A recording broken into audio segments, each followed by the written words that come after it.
Eve. Every Tuesday night feels like Christmas Eve. Living between Wednesdays. What's up, folks? I'm your host, Conrad, on Wednesday Night Reviews, and tonight I'm joined by R.W. Nunley, and we're going to talk about their new book, Cosmo Natalya. So, R.W., Randy, welcome to the show. Thank you. Thanks for having me. Absolutely happy to have you. Already you're having a lot of success on Kickstarter, which is great. So for the first easy question I always ask for the folks out there who've maybe never seen your face, never heard your name, who is Randy Nunley? I got my comic start back in 2006, and I started out doing a lot of inking and a lot of penciling for like companies like Devils do, and I did a lot of interior illustrations for some gaming, like OGL D20 from Mongoose, things like that. Oh, cool! And so I had kind of a really early good career start, right up until about 2009.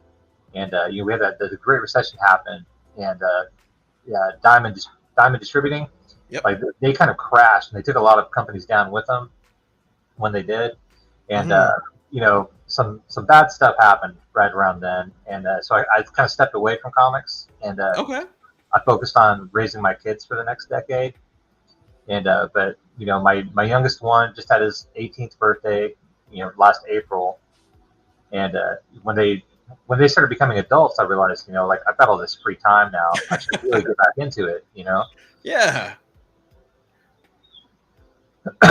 Awesome. Well, happy birthday to your youngest. Yeah. Belated, I suppose. That's so cool. So you've worked on video game covers, things like that. Is this your first project back now, then? Yeah, I didn't start. I literally didn't draw for about 10 years. I started drawing about March of 2022. Again. Oh, no way. Okay. Yeah, and I was, I kind of just dove in feet first, and I was like, well, I used to get paid more. I could probably do it again. And so I did, and I found out pretty quickly that the pay for artists really hasn't changed since I left. Okay. And, I kind of latched onto the idea pretty fast. I was like, the indie creator community is so big. Like, I could just be making my own stuff. I'm going to do that. And, just like when I first started dipping my toes in, I ran into Dean Page, who was working on The Return of Jake Sunrise, which, got successfully funded last year. Mm-hmm. And, we got really close really fast. And when I kind of like first started coming up with this idea, he was really easy to talk to, and it was just kind of like a let's do it, and and here we are. It's my first project out, so it's like I couldn't believe that it got funded in a day. Yeah, like how long has the campaign actually been live now, though? Like 5 days? Yeah, we launched on last Thursday. Awesome. And yeah, like you said, funded it in 1 day. How does that feel? That's got to feel good, right? I mean, it's amazing. It's like there's so much validation in that I couldn't even begin to tell you. Perfect. And for the folks at home, as they might now know, you've fully funded already. But we're talking about your book, Cosmo Natalya. So what is it? What is Cosmo Natalya? So Cosmo Natalya is it's a book about a Ukrainian cosmonaut, a Soviet-era cosmonaut who takes off for the mysterious planet X, which they've just discovered. And the Soviets discovered it before anybody else did, and they wanted to be first to get there. So they launched her in 1969, and she's got to be in cryosleep for it's like 28 years or something, and she's meant to arrive in 1994. But kind of the wrinkle of the story is that the Soviet Union falls apart in 1991, and there's no one there in this clandestine. There's nobody left for this clandestine space program to wake her up when she arrives. So instead of coming out of cryo, she's just orbiting this planet for decades. Oh, okay. Right. So she has no idea what current events look like. What the landscape of things that are back home. Yeah. And has still never set foot on the planet. She has no idea what's down there either. And that is that's the crux of this first story is the the journey to and arrival at Planet X. Nice. Then, so one question that like immediately bumps to mind. So she's been orbiting Planet X's for quite a while before Uh, stuff goes wrong and she gets knocked out of cryo. Um, so is it supposedly taking is it taking place in 2023? Is it like in 20XX or whatever future date? When does it actively take place? so like when she wakes up from cryo, it takes place in 2024, Oh, and nice. she's awoken by the arrival of an American spacecraft into the same orbit, which sets off proximity alarms in the ship. Because in the Oh. decades that have passed, right, the other countries on Earth have discovered Planet X, and they send missions of their own. And Ah, that's what okay. ultimately gets her up out of cryo. So Love it. That's so cool. And like you said, you basically started drawing again after 10 years as of March last year. Um, did the idea for this come first, or was it just I gotta draw something to start and it kind of evolved out of that? Like what was that process like? when I started drawing again, it was all just kind of like random stuff that I was just drawing and posting on Facebook, and then I started pitching myself to, on like Facebook groups where people are looking to hire artists, and I got a couple of gigs, and I did one for a book called Laconia, yeah, and I actually managed to land two covers for it, and that's being produced by a guy out of Belgium, and I think like the production is kind of stalled on that. It's actually not come out yet, even. Oh, But yeah, the traditionally painted cover is actually you can see it sitting behind me, yeah, uh, and so I did that one and another one, and that's what got me and Dean connected. Dean is who I co-wrote the first issue of Natalia with, and he's doing this book called Jake Sunrise, and it's a western about like a werewolf bounty hunter that doesn't talk, and it's a really cool story. But he saw the horses that I was doing, and so he reached out to me after that. So that's how we got together. nice. That's so cool. I'm sorry to hear that the production on your other book you worked on is kind of stalled. Hopefully it kicks back up again and we can see that cover. Because Yeah. from what we can see behind you, it's beautiful. Thank you. Is now for this, like you said, Dean's sort of the writer on the book or Uh, co-writer at least. Um, did you handle all the art?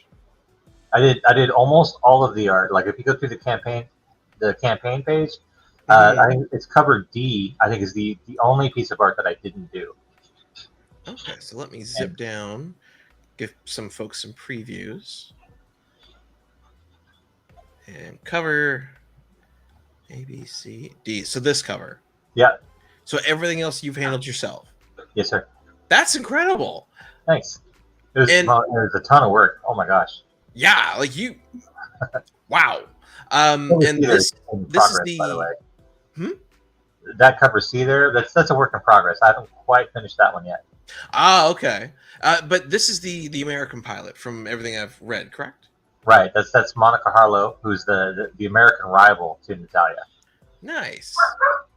And you mentioned they're rivals, like, and from what people will be able to see online, um, when Natalia hits the planet, looks like she's having a rough time just sort of surviving, getting attacked by basically what looks like an actual accurate raptor, but maybe alienized. If Yeah. um, how do her and the American pilot interact? Like, are they just straight up rivals and enemies, or will that play out interestingly So over the three issues?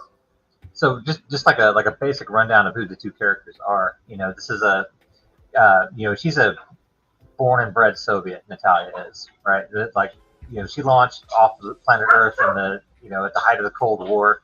She's very nationalistic and proud, and Monica is she's a Texas born and bred American. Right? Ah, okay. As a young black woman, she has some liberal ideas, but she grew up with a very conservative upbringing, and she's very pro America. And she's all about the big guns, and so Yeah. like right off the bat, they're not going to get along, and you can kind of see where that conflict of personalities would easily come to play. Oh, But absolutely. Interesting. And I'm just gonna check it here. 3,000. That's 3,000 US. Obviously, from what you're seeing in the live stream, this is all in Canadian. Have you yet hit that 3,000 benchmark? I don't think so, right? The last I checked, I was just a little bit short. Just a look, and I really want that stretch goal badly Yeah, because we didn't include like like Monica doesn't really come into play until the second issue, but I Oh, wanted okay. to add. I really want to add 6 pages that is kind of like backstory introduction to Monica to this first one. Ah, okay. That's my first stretch goal is to add these 6 pages. Beautiful. Well, given there's 25 days left and you have blown past your funding, again, congratulations. Thank you. I'm going to bring up the link. So that is the link to go to the shared page. It's also link in the bio. Click down below. I have no doubt in the next 25 days you will easily find yourself getting there. I guess one thing I do want to ask then, and I always enjoy asking, is what inspired the story?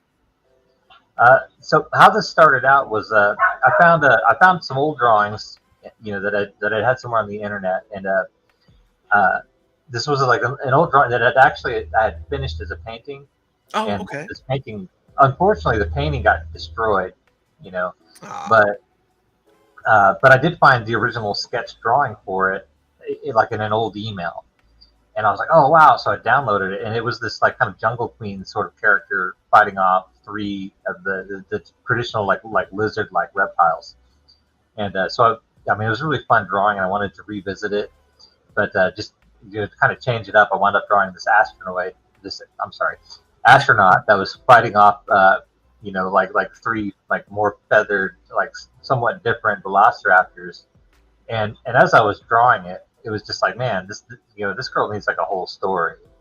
You see, it came together very fast in the context of just the whole span of time while I was drawing this, like almost the whole story came together. oh wow.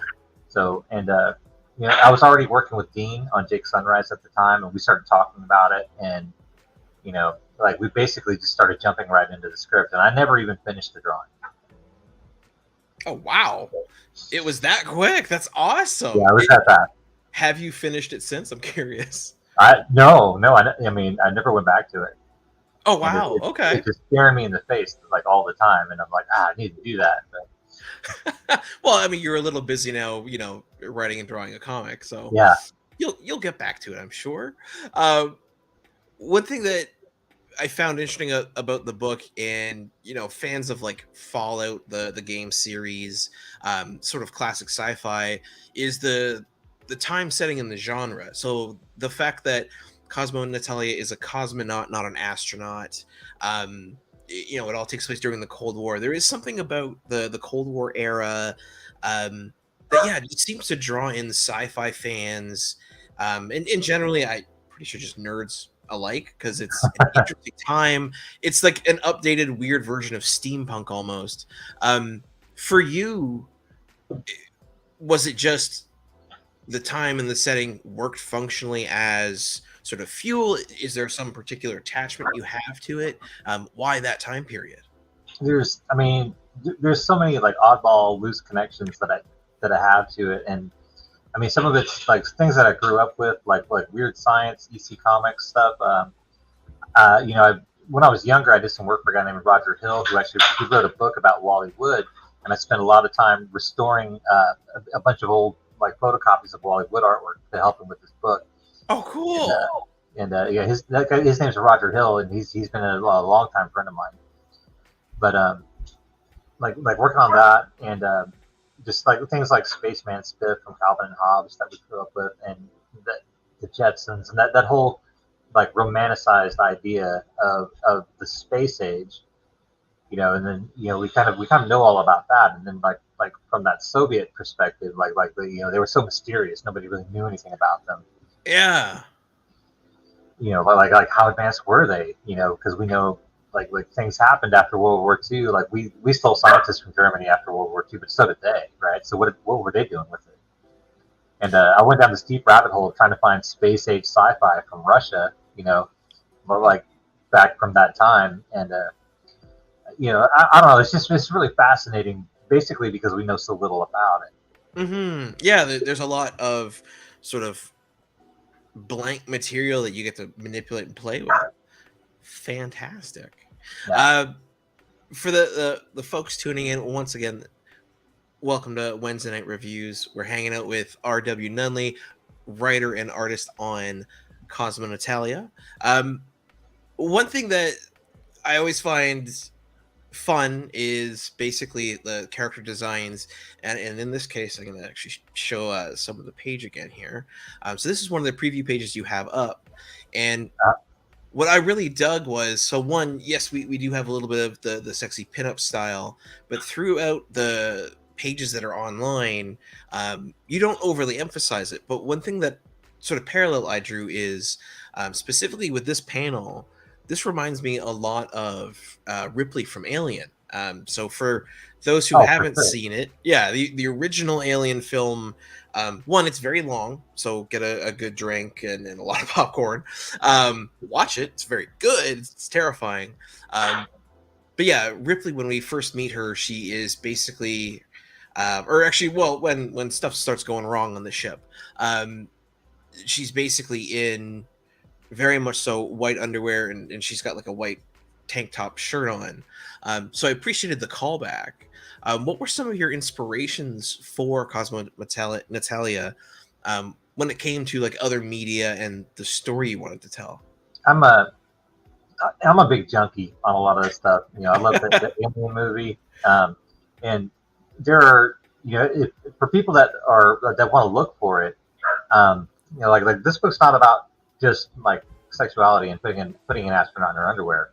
There's like I've thrown in so many sight gags and Easter eggs, just the things that I've known and loved over the years. I've tried to have callbacks to old movies like Airplane, 1 Million BC, and I mean I just love that stuff. And I try to include as much of those like small joys for childhood as I could cram in there. Yeah,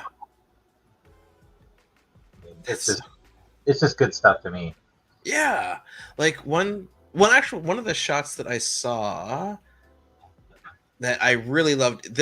I think it's just such an interesting dynamic shot when it came to like portraying how she's trying to get this suit on amid all these sensors going off in her ship and figuring out how to get control. My question, I guess I wanted to ask was, when it comes to drawing people in space, obviously standard gravity doesn't apply, right? So the natural forces that, like the painting behind you, which I'll cut out the stream of the Kickstarter page just so people can see it, but the painting behind you that you've done very much so relies on gravity, like we all do. So the way that the human body sits naturally is very controlled. Obviously in space, not so much, which is how you can get like a crazy shot like she was, where she's trying to get her gear on. Yeah, floating down the corridor. Yeah. When you're drawing and coming up with that, I guess, what are like the challenges to make it look real but also interesting? Like, because you can't just, she's not walking down a hallway slipping a thing on. She's like midair, twisted, and even her body itself is. So how do you come up with that kind of stuff? I mean, there's like there's which basically, like, if you think of her like as a comic book as a character that's flying. Yeah. Right? Okay. But she's not flying on Earth, so like Supergirl or something, when she's flying, like her hair might be like straight back. But you don't really have those kind of inertia effects in zero gravity, so the hair is still going to kind of float. And like her sleeve, there's like, it's not straight behind her; it's still just kind of floating beside her. And things like that. I've never been in zero gravity, so I kind of have to do my best guess on it. Like I don't know what fire looks like in zero gravity. So, but I mean, it's really fun to just think about while you're drawing. Yeah, and I did want to ask this, like, because I'm super curious. Like, you mentioned the one behind you've painted. Is that correct? So this to me, this looks digital. Is it, or is it like what's your medium that you like to work in? So this book is 100% digital, and that is by virtue of the fact that it's faster. I mean, Oh yeah. and that's it. I really wanted to do like traditional pencils, but but Oh working digitally, like you really don't have to pencil things. You can just save just so much time doing it straight yeah. digital. But on the flip side, like you don't get those original pencils. And a lot of people really like those. And I would have liked to have had those to sell as an add-on with this campaign. But then we'd be talking about this like in October, not right now. Yeah, exactly. That's one of those things where whenever I talk to comic artists about it, because for some reason, and I don't think age is a thing actually when it comes to this, but there's some artists that just they only want to do classic or traditional or analog, as I call Oh, it. Some only want to do digital because that's just what they're used to, and then I some are tell you, like, like I used to have such big hangups about it. "Oh, I'll okay, never do digital. Like you'll never have an original. You're always just like you're one big solar flare away from losing everything you've ever done. And but that's just kind of it's really just kind of silly. Like you want mhm, to you're I don't think that the artwork that you produce is ultimately better or worse because it's only digital, but it's definitely faster. It's definitely more efficient. And if there's anything that artists want to do, it's more. We just want to do more. And absolutely." Is when it comes to because you clearly you've done painting, you've done digital. mhm. Is there any other advantage you find to going digital over traditional other than Control Z? I mean, yeah, Control Z is kind of the ultimate thing. But if you're, for somebody like me, like it's been such a long time, and I still feel like I'm shaking the rust off. After a 10-year hiatus. Yeah. But being able to kind of sketch out onto a digital pad, I've got like a nice big like Huion drawing tablet, and you draw something and you kind of lean back and look and realize your proportions are all wrong, and you can kind of just grab a section of it and push it, pull it, right, and get Yeah. it where you want it to be. And like you just can't do that with pencil and paper. You have to draw it again. And I mean, but ultimately, I think the advantage just comes down to time. Mm, You know, and if I was better at drawing everything correctly the first time, then I would do everything traditionally, right? But fair. you know, I'm not that cool though. I can't do it. Well, you know what? I don't think really anyone can. The interesting to this conversation and another artist that I like a lot is and I hope I'm saying his name right, Stefan Sejic or Stepan Sejic. Um, he's drawn things like Sunstone. He did a run on Aquaman. It's all digital, and the way that he renders is I want to call it like pseudo hyper realistic. Um, to look at it, it's definitely like oversaturated compared to like a photograph of a person. Uh-huh. Certain details are missing, but the skin tones that he gets, the way that he can make different materials look is very realistic. And one thing I think is interesting when it comes to, like you said, you want to be faster, is the way that he draws completely digitally. He basically gets, or he's taught himself how to draw proportions off Mhm. of no reference. So he never uses a reference. So if you actually give him something to draw, he's said like in live streams, he's like, yeah, I've gone to art teachers and they've given me like, like the classic, a vase and an apple and some roses or whatever, and you have to draw it. And he's like, I can't do that. But if you just say, hey, can you draw a vase, some apples, and some roses, and he whips it up, it looks perfect. Um, so it's one of those weird things where I think digital is, artistically speaking, a new beast. Um, Yeah. other than having the originals to sell in a traditional, is there something you prefer about it? Well, I mean, I don't think that there is a substitute at all for traditional hand skills. If you can lay something down on paper and if you can draw from life, and I did go to college for art, and I had those like those in-house studio type classes, and where we, you did everything from charcoal to pastel to gouache or whatever, Yeah. and you learn things like specifically like how to see, and like when you're doing that in a studio environment, like how to see is like you don't realize that for most of your life you don't really know how to look at stuff, you know and that's something that you can kind of only get from college level classes. But that doesn't mean you have to take college level classes, because you see the results from people that have never been to college, never even finished high school, and they're amazing, you know. But yeah, but they teach skills there that you really can't get anywhere else. Interesting. Do any come to mind? Because I'm really curious now.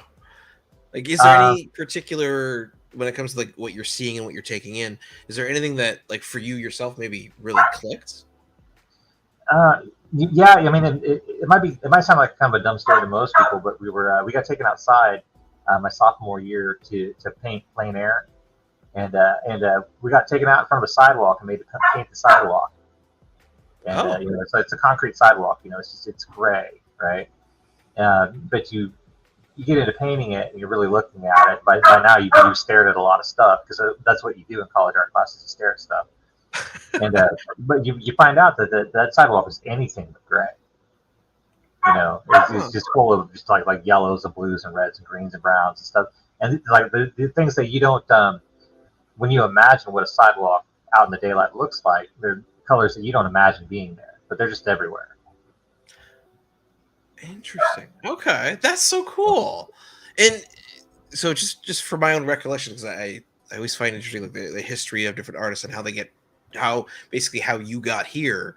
So from 2012 to 2022 hiatus, you were busy being a father, and I'm assuming probably working and maybe doing some other hobbies, you know, being happy, which is awesome. Prior to, you know what, can you walk us through like, say, high school to 2012? Like what happened? I'd have to go back probably a little bit earlier than high school, and actually, my dad is a wonderful artist, and you know, he's just like, but he's colorblind, so everything that he did was black and white. You know, like he like graphite on an illustration board.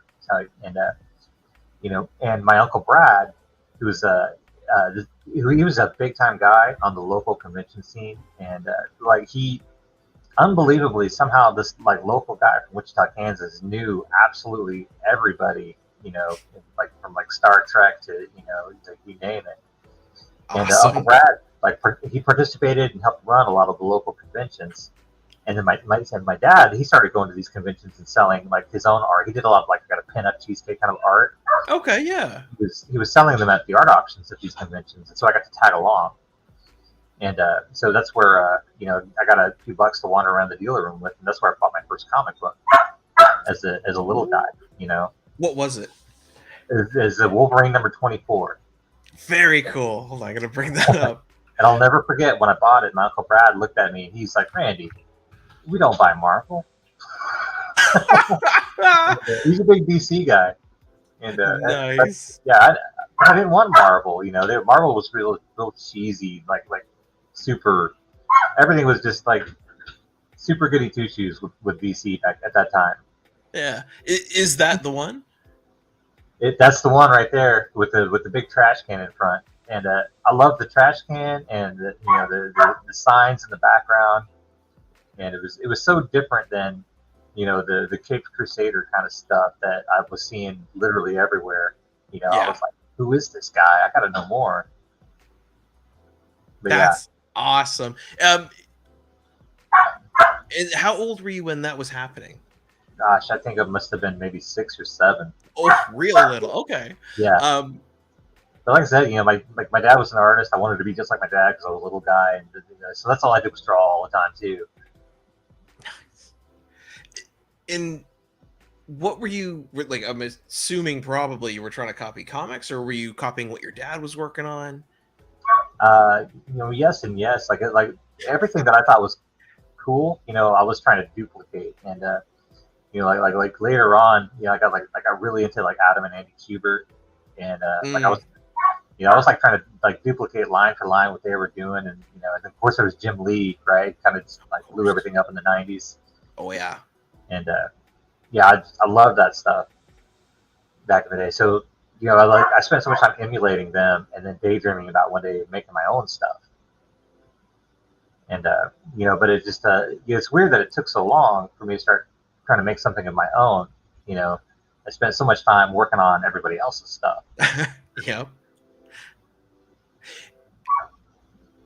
What was the or is I suppose is Cosmo Natalia the first thing of your own that you're working on, or what was the first thing? So Cosmo Natalya is the first thing that I actually made. That was my own Ah, thing. okay. And I, I've got a pet project that has been brewing in my mind since I was about 15 years old, and I really want to do it, and I'm gonna do it, but it's gonna be like I want to do 6 or so other projects that are I want to get through this creator process a few times because Ah, I care about the story so much that I kind of want to be good at it when I make it. interesting. Oh, So, I like that. so I have another guest who I've had on a few times, Jerome Cabanatan. He's a martial arts instructor, so he writes oh comics wow, for kids about sort of some of the principles of martial arts, discipline, but also like how to draw and stuff like that, and proportions and anatomy. uh-huh. Because in a martial arts context, drawing people fighting is very good for like anatomy and how the body works. Sure. But one of the things that he said, and he maintains, he's like, I'm not going to judge myself until I've drawn like 1,000 pages of comics. Um, Basically to knock the rust off, to hone his skills, and to keep going. So it's interesting, like you said, you want to do 6 creator projects before you do this pet project. Yeah. Um, Interesting. Well, to talk about one of them, Cosmo Natalia, one of your creator projects, um, Mhm. I happen to notice the name of the Kickstarter itself, and I'm going to bring it back up here, is Cosmo Natalia, #1 of 3, Journey to Planet X. Right. Um, so obviously there are going to be 3 of these books. Uh, Yes. is there going to be more for Natalia beyond that, or will that wrap her story and you're happy? Oh, there are grand designs. I mean, there are, Ah, and that's where I wish Dean could be with us today, but that's where he comes in. You know, he's has this ah. immense universe plan where that he wants to take like these characters and others and do like he's just got wild designs that go so far beyond anything that I had come up with for the first 3 issues. Awesome. Um, and what have you found the creative process with Dean to be like? When it comes to sharing ideas, bouncing ideas off each other, all that kind of stuff. Don't rush that down. Like Sorry, take your time. noodle. Take your time. No rush. So I was a little bit worried when I started working with Dean because Dean is a writer, and and I already had so much of this put together that I was worried that it would kind of create conflict. Yeah, Dean got punished for not sending his photo in on time, I but love it. um, uh, I was worried that because I had already done so much of it ahead of time that I'd be like stepping on his toes, and like maybe it wouldn't work out or whatever. Mm, But we kind of like created this very dynamic and easy workflow where he kind of got this blocked out like rough script, and he okay. refined it a little bit. He sent it back to me, and I kind of started drawing. And as I was drawing, I would kind of like add or subtract a little bit here and there. Then I'd send it back to him, and he kind of refined the script a little bit more. And then the pages come back and oh yeah, well I'm gonna make this one or two. So it's this wonderful back and forth, and it's so much more fun than having the static like here's your exact script. It's like panel by panel, and this is what you're gonna do.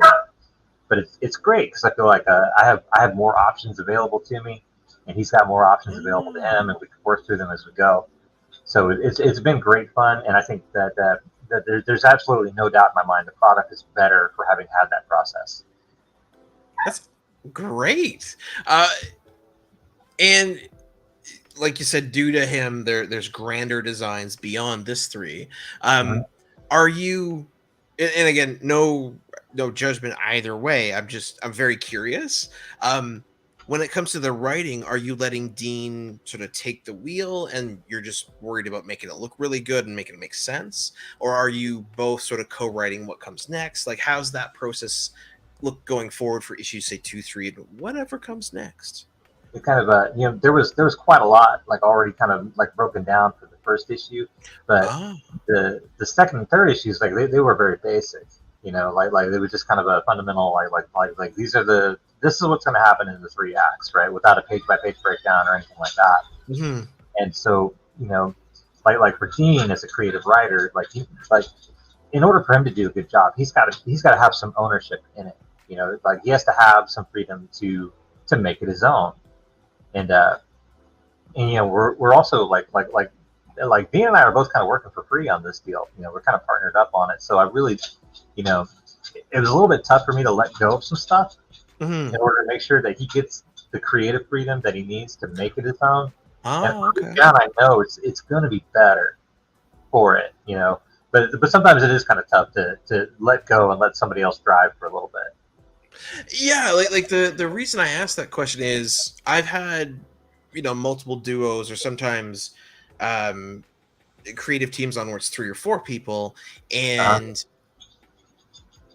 often while there's a lot of, you know, synthesis and a lot of back and forth of, you know, oh, here's the first script, okay, cool, the artist gets it, starts drawing it and goes, it doesn't make sense. So the writer comes back in and the artist, you know, might give some suggestions, and then a redraft happens and a redraw happens, and then the whole team goes, yeah, that makes sense, cool. And then, you know, the anchors can go in and do their thing. But it stays fairly static. The writer writes, the artist draws, you know, the colors, letters, right. whatever. So it's very cool to me that you guys are comfortable enough, and that you, sir, as the brainchild behind this, or not, or rather, I guess the brain parent behind Natalia, that you are willing, able, and trusting Indy to sort of run with it, which is just cool. Well, So congrats, I mean, because that takes a lot. thanks. I mean, but I can tell you that you know, like Dean's got a great mind for this kind of stuff. And when we first got together and started chatting, working on Jake Sunrise, Mm-hmm. like I felt like we made fast friends because his sense of humor is so much like mine, you know, and you know, we just get along fabulous. And that's, I mean, we really are in sync on this project. It's been great. Awesome. So something very important we haven't talked about, and my apologies because I kind of got caught up on what we were going on about because I like Sure. it. One of the very important things that I bring up, tried to do in the first like 15 minutes is, how can people get the book? Now, obviously, this is a Kickstarter, so I am going to bring it up. But can you talk about some of the tiers that are available? Yeah, we can talk about that. Perfect. So, I mean, like the very first thing that you got, I think you have in just about any Kickstarter is you know, your digital PDF tiers, and you know, there's a couple of different varieties you can get there. There's like the, you know, the main cover. Um, I was going to make them available in like each individual cover, but I kind of got talked out of that. So, you know, tier number 2 is like you get all the covers. Okay, Uh, that's cool. there is, you know, it's kind of just as a business decision to have like the naughty version in there. Like you almost have to do it. And You know, sex sells. Just straight up. It does. I've seen Kickstarters that have gotten back so fast off that alone. So no shame in it. It's the game. yeah, no, and I can tell you the data's in. I mean, it's like it's definitely, you know, worth having in your Kickstarter. Yep.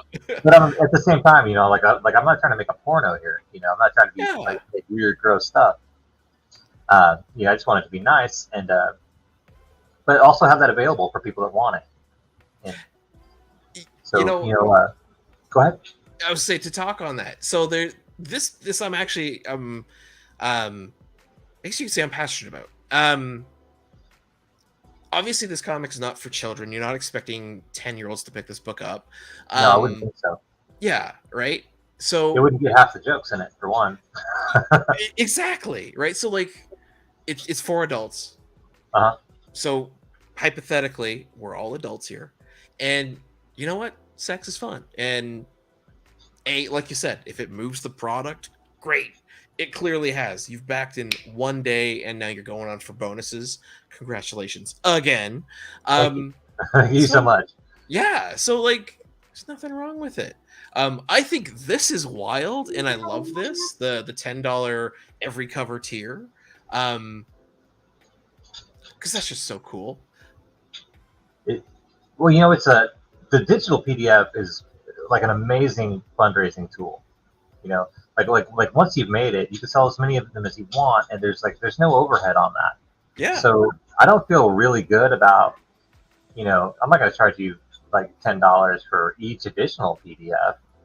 You know, because like it's not costing me anymore at that point. So like I hope that I'm providing a good value, by doing it. Like you get all the covers for the $10. Yeah.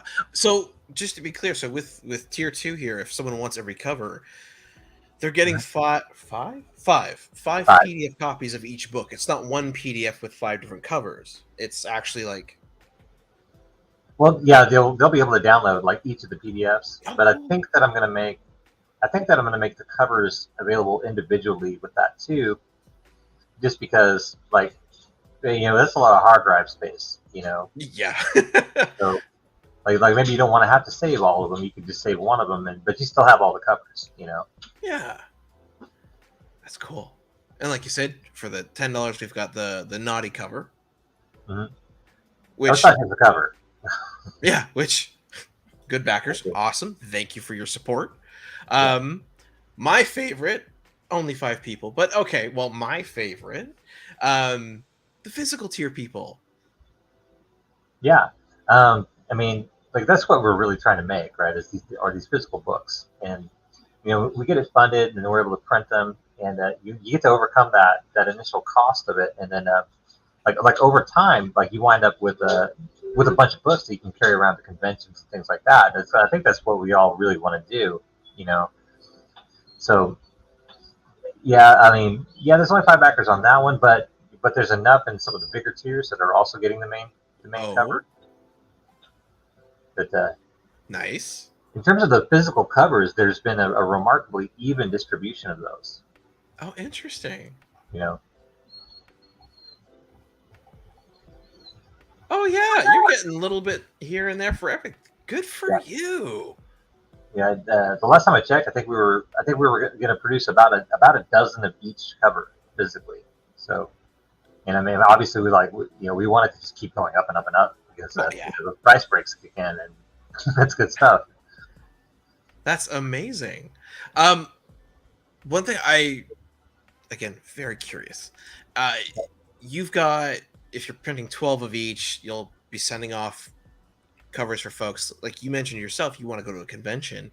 Is Uh, that already planned and scheduled, or is it let's just focus on this first, get through this, and then think about it? well, I've got kind of a workaround for the first one or two cons we're going to do, and that is that my wife makes handmade jewelry. And Oh, so she's been wanting for a long time to test out some of these conventions with her jewelry and some of the other stuff that she makes.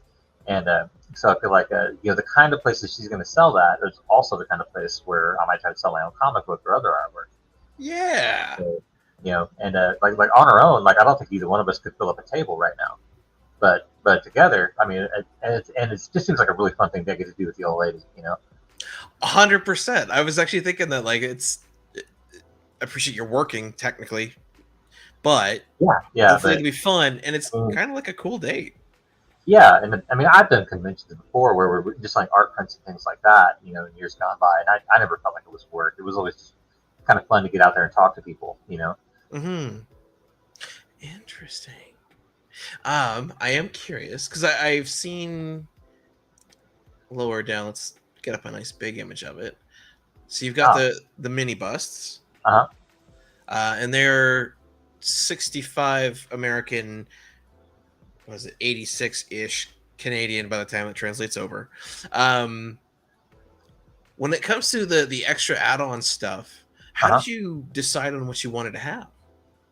Well, by trade, I do commercial design for a living, and I'm the lead 3D artist where I work. So like Oh, I'm actually able to sculpt this, and and my son and I like we do our own 3D printing. We've got a number of 3D printers here at the house, and so yeah, so like I was able to sculpt this in Blender, and we're able to print them here, and get like nice high quality prints. So I mean, like I think on a lot of campaigns, like a lot of people have minis, but it yeah. costs them quite a lot of money because they have to have other people do it, and we're doing it in house. So for us, it's an excellent fundraiser, and I just hope we sell as many as we can. That's so cool. I glad to hear it sounds like you're enjoying making it. And that Oh yeah, your son now, is this the 18-year-old, the youngest, or is this one of your other sons? it's my 20-year-old son who like Nice. uh, he's in like D&D groups, and like he's been Oh, 3D printing stuff for years. You know, oh, cool. I'm actually leaning on his experience with the 3D printing a little bit because he's, we bought a couple, and he runs those things in like a production capacity. Like his machines run round the clock here. It's Oh, crazy. cool. Wow, good for him. Well, I'm glad he can help you with this. Yeah, Um, yeah, it's been really fun. yeah, so with this tier, the collector tier number 2 for the 65 American, Uh, what do folks get? so you're gonna get like a physical copy of all five, like and the 3D resin mini, and you have to forgive me, but like I've slept since I wrote these tiers up, so I can't remember what all's in there. I don't remember if that one comes with the sketch or not. Physical copy of the art, the primary cover art, 3+7 more. No, it doesn't. The No. $75 maybe does. This is the naughty tier. Nice name. Art book plus 9 more. That's wild. There we go. So the 115 tier is going to be the big one that's got it all for you. Yeah. Wow. Yeah. We did. I got kind of a wild hair when we started the campaign. I did a 1 day only deal where I was going to do like fully rendered art for $100, and we sold a number of those, and they proved to be pretty popular. We might do it again as like a last day thing. Go for it. You've heard it here, folks. Links down below will get you directly to the campaign. One, just back the book because it looks super cool. The art's beautiful. Concept is interesting. Add-ons are cool. And if it comes up again, absolutely get that tier. One thing I found cool was the patches that you offered. So I know some of it, I believe, is stickers, but there's also patches. Yeah, we're putting a sticker in. I think with every physical tier gets a sticker. Oh, cool. Okay. Because it's like it's kind of like the NASA mission patch sort of thing. Yeah. It's kind of like everybody that backs this is kind of part of the mission. You're all part of the team, so you get one. That's so cool. And then obviously the patch, which can be put on to, I'm assuming, jackets or whatever. There's the embroidered patch is, I mean, like it's pretty fancy, and like the embroidered patch and challenge coin are something that like I hope a bunch of people buy them because I'm not actually making any money on those. I kind of just wanted one for myself. So so in order to get one, I put them on the Kickstarter. Okay. And so like I dig that. If one person buys one, then I get one for me too. So justification enough, right? Let me ask you something. So when it comes to the Kickstarter, is this your first time doing a Kickstarter? This is my very first campaign. Very first campaign, and you've got a lot of cool stuff in it. When it comes to stuff like stickers, I know how to make. I've made stickers for the show. When it comes to patches and coins, how do you do that? Like, is that just you call up a business that makes coins, and like, is that as easy as it is? Yeah, there are companies that do that, and so these are being made at the company's called GSJJ, and they make all kinds of neat stuff. But by creating the artwork and having that ready for them, you have to do a little bit more for that. But I mean, luckily, that's like a lot of that kind of work is actually part of my day job, so I already know how to do that. That's fascinating. Okay, I have to ask this now. So your day job is what's your position again? I'm the lead artist. Lead artist, and is it all 3D or is it like a mix mash? It's not all 3D. Every once in a while, I get to draw something, but it's 3D modeling and rendering, and we make stuff that's for automotive and marine industry stuff, and they're like the chrome badges on your car. This is like 2.5 liter or whatever. We make stuff like that. Yeah. Interesting. Okay, so when it comes to that being your daily job, so you're doing probably concept sketches, then modeling it 3D and seeing it become reality. How do you find that impacts your art? Like how do you think you would have drawn differently before working like that, and now that you have done it? So the kind of stuff that I've been lucky enough to do professionally, like for example, before I had this job, I was a graphic designer making advertisements for the AT&T Yellow Pages for the phone books, and obviously those are those are just about extinct now. Yeah. And then I moved into this job. But like what you find is like you kind of accrue these skill sets from doing different things, and so just it impacts your campaign in a lot of different ways from just like having already having the skills available to like sculpt your own mini or Yeah. easily create your own graphics for your campaign page and things like that. It's been very helpful, and I think that it's something that like a lot of creators who are they haven't had the privilege of working professionally in that kind of a field. So they're amazing at drawing or they're amazing at writing, but they might lack some other skills that you know, like their campaign, like it might be better with them, or not. I'm not really sure. It's my first one, so I was like, I don't know if I'm really the authority for that. Fair. No, one thing I will say about like your page itself is all the graphics, the way that it's set up, um like you this looks more experienced than this is my first time. And I'll take that as a compliment. Yeah. yeah, absolutely, please do, because and I think that maybe that's because you've worked in a design field. um you know how to gear it up. I imagine you also know how to do proper research. So you've probably looked at other Kickstarter campaigns and gone, "Oh, this looks good. I can sort of copy this, do my spin on this kind of stuff." Sure.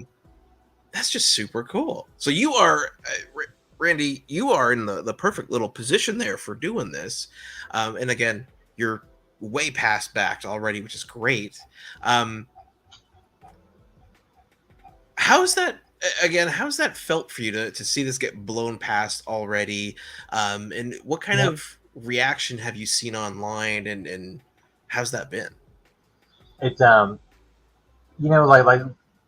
when I set out to do this the first time, it seemed like it would be a good fit for me. Like Kickstarter seemed like a good place for me to be doing this. Hmm. But like you've never done it before and you don't know anybody, and you have that constant. I think it's just an artist thing in general. It's just like, what if they don't like me? What if they hate me? Fair.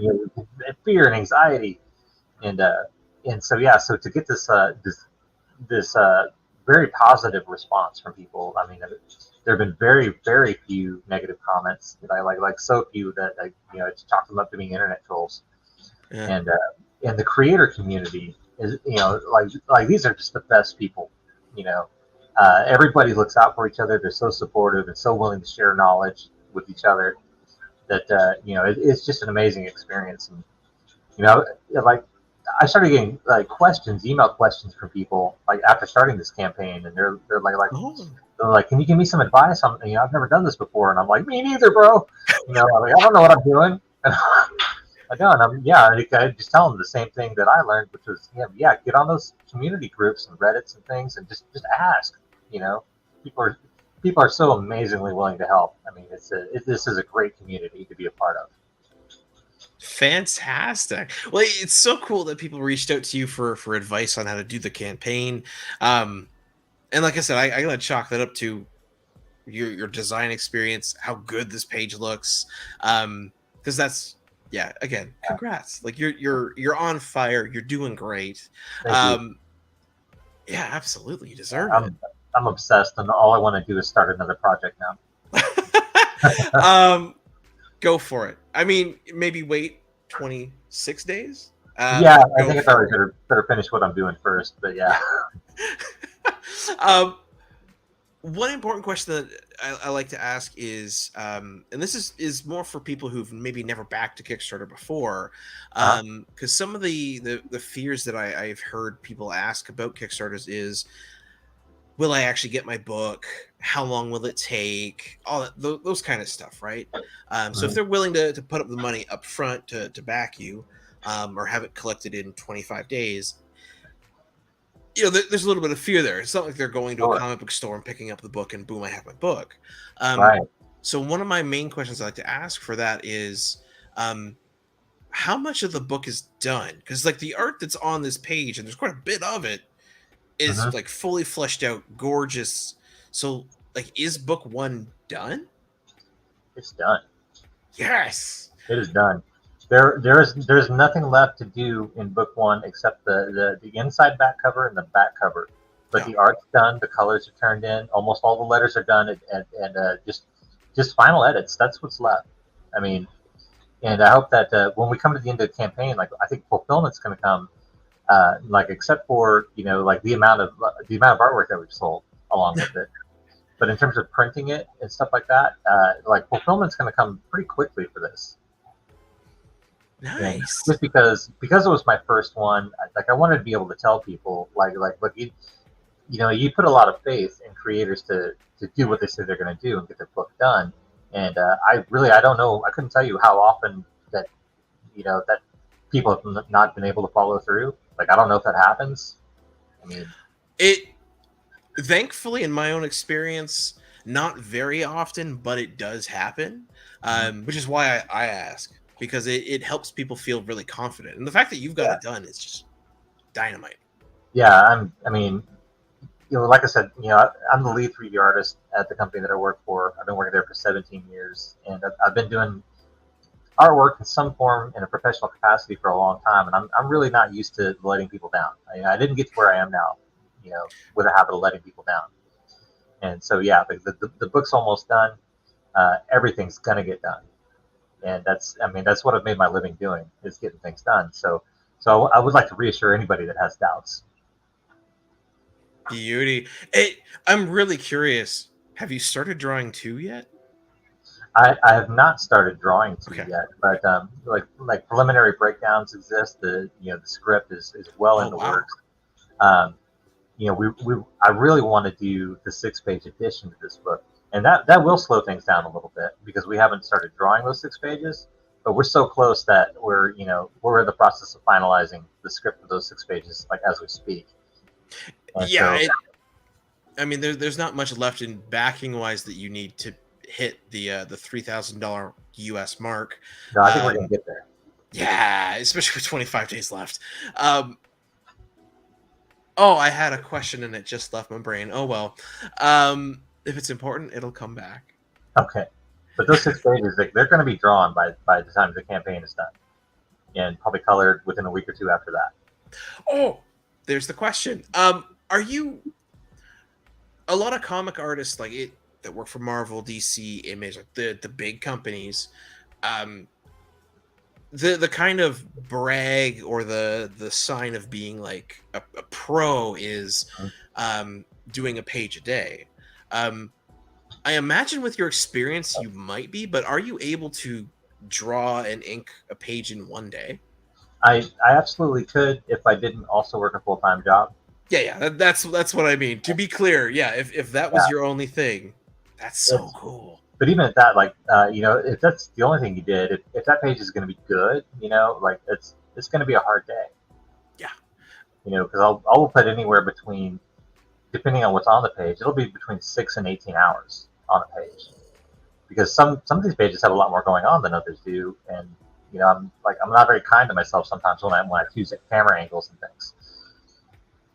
I'm gonna pop some of the pages up again because like some of these pages you are cramming with detail.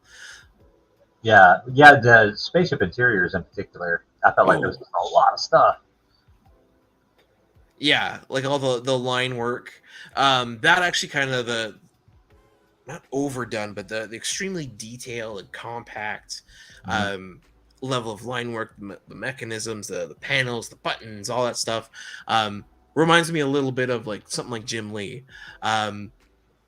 Just because of the crazy Yeah. amount of details he likes to try and cram into small little panels. Oh yeah, it's like the stuff that I've seen from even later in his career is just even more so. Um, but yeah, there's like something that I don't really like in comics is when you see like page after page of just empty backgrounds, Mm, or something that you see a lot in like the slice of life kind of webtoon comics they're pretty popular now. But you're scrolling and scrolling, and basically you're just seeing the same two heads over and over with nothing going on behind them, and it's just speech blurbs. And I'm kind of like, the script must be great because yeah, not that the art's bad, but it's just kind of like it is a little boring. interesting. Yeah, no, I get where you're coming from. It's Randy. It's so cool to get to speak with you because you have a different background than I would say most of the folks I've talked to. Um, and yeah, just hear your perspective. I'm really enjoying it. So thank you. We are actually at the hour. But I always like to ask my last two questions. Uh-huh. Um, but just to state it for the folks out there, if you're hanging around checking out the end of this, whether you're doing it live or if this is recorded on YouTube and you're watching it, so Cosmo Natalia is already fully backed. Did it within a day, 21 hours. Going for stretch goals. Beautiful. Click the first link down below. It'll redirect you to the page. You can pick one of the various covers, whether they're classic pinup, a little more naughty, or just like a comic cover, which is cool. I'll buy them all. Buy them all. Yeah, actually, yeah, get them all. Get the collector's set. It's 115 US. It's got multiple comics, patches, stickers, and a Yeah. 3D print of Natalia, of her a bust shot. So a little bit to get to know you more. We've talked about sort of your past, and I feel like your personality's come out. One thing I like to have fun with is often folks who make comics are themselves comic fans. Uh-huh. We've already mentioned, when you were 6 at a convention, you got your first comic, which is the Wolverine. Often, though, I find we have a penchant as comic fans to become collectors and have collections and bookshelves and figures and posters and whatever it is that you're into. Like one person I interviewed has really cool movie cells from like Star Wars. So Randy, what's your thing? What's that thing? Maybe not the most expensive, maybe not the rarest, but like what's that thing when you see it, you're like, hey, I own that. That's a cool thing. It makes me happy. Yeah, I mean, like that's a tough question for me because like I used to own a lot of neat stuff that I just don't have anymore. But Aw. one of the coolest things that I ever had was actually a stage script, and it was for an episode of Star Trek called "The City on the Edge of Forever" that was written by Harlan Ellison, and that is a thing that I used to have and I don't have anymore. I hope the reason for not having it ended up giving you money for a down payment on a house or a trade for something cool. No, I had a house fire. Oh no, I'm so Yeah, sorry. yeah. Oh, Like everything cool that I ever had, that's where it went. That's what happened to it. So, I am so all I so can do is like daydream about the cool stuff that I used to have. But well. I'm ashamed to admit, like I do not actually own a single comic book right now, and but the only reason for that is because I've backed a number of projects and they just haven't gotten here yet. Fair. It takes time. So I gotta ask, how Huh? did you get that stage script? Like, was it like an Uh, auction? Did you know it? no, you know what? I don't know, and I'm you know I'm not sure if I want to speculate how it came into Uncle Brad's possession. But like I said, Uncle Brad he ran a lot of the conventions locally, and somehow this dude from Ah, Wichita, Kansas, knew everyone. And hmm. like people like accuse him of fibbing all the time. Like oh, you don't know that guy? Yeah, I did. And Oh, it's crazy. Yeah. so So I don't know how he got it, but he definitely had one, and it was in my possession at one point. that's so cool. That's amazing. And then you know what, Randy, that's when it takes us to the end of the interview. So I do want to give you the chance. Let people know where's the best place they can follow you if they want to continue seeing your work and stuff like that. Yeah, so my Facebook, which you can find at RW Nunley or Randy Nunley on Facebook, and Randy underscore Nunley on Instagram. I keep those regularly updated, and those are the two main social media that I'm on.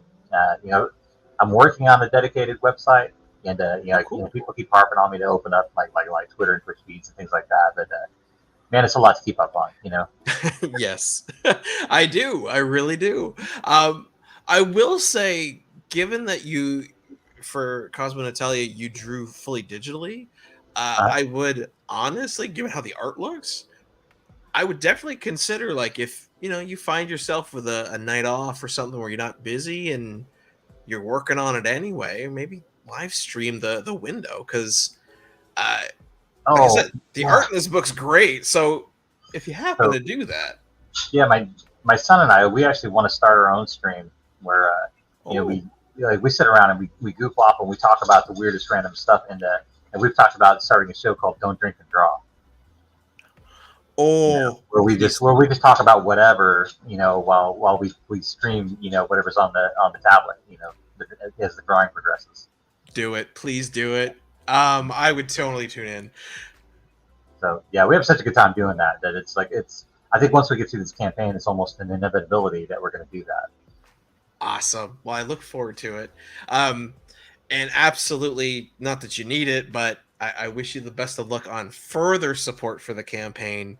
Thank you. And yeah, so Randy, my last question for you is, who do you think we should interview next? Like two people come to mind, and one of them is like my writer Dean Page, who is he's just about to launch his own project, his own personal project, which is another installment of his Jake Sunrise, which is a great story. I think it's one of those, like, it's a really cool book that you probably never heard of. And maybe the other one would be like Carissa Grant, who like she's got a campaign launching tomorrow, I think. And I don't, of all the really supportive people in the community, she's been one of the most supportive of me, and she's one of the hardest working people I've ever seen. I can't go anywhere online without seeing her fingerprints all over it. It's amazing. Oh, cool. Okay, thank you. So Dean and Chris Grant, correct? Carissa Grant. Okay, I will look out for them. Thank you very much. And for the folks out there in YouTube land, absolutely like, comment, and subscribe. Let me know what you thought down below. And Randy, thanks so much for taking the time to come on the show tonight. All right, thank you for having me. I really appreciate it. Absolutely. And folks, we'll see you next time. Golden age to present, digest to oversize. Never miss new comic day, yeah, no surprise. So where's my no prize? Check the letter columns, can't find issue 2. Collector problems, cliffhanger.